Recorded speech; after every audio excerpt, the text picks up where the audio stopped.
Кошунамдын душунун суусун көчөгө арыкка агызып атат. Биз ага айттык, септик кыл деп, бирок укпайт. Анан мен жака арык агып келген сууну жаап койдум. Ошол кылганым үчүн күнөөлүү болбоймунбу? Жок, эмне үчүн күнөөлүү болбойсуз? Сизге зулумдук болуп атат, болсо зулумдук болбосун деп жаап койдуңуз. Бирок кошуна андай туура эмес кылат туугандар.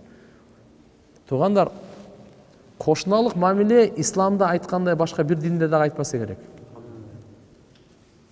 Кошуналык мамиле пайгамбарыбыз да айтып атат, кошунанын акысы ушунчалык айтылды, Жабраил периште ушунчалык келип кошунанын акысын айта берип, мен ойлонуп калдым дейт. Бул кошуна мураскор болуп калабы болбойбу? Кандай? Мураска да ушуларга чечилип калат окшойт депчи. Ушуга чейин.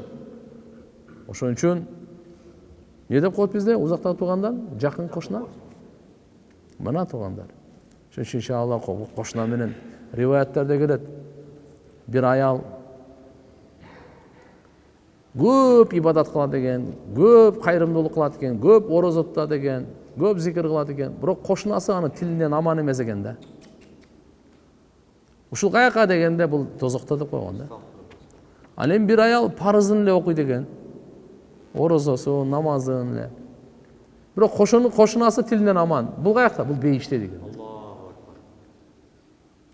Туугандар, кошунун акысы аябай чоң. Кошунун акысы. Өзгөчө жеринде зулумдук кылбаңыз. Суусунда, мусур төккөндө, жоксо кошунаңыздын бир тоогу кирип кетсе, зулумдук кылбаңыз такса. Вообще зулумдук кылбаңыз. Башка нерсе болсо.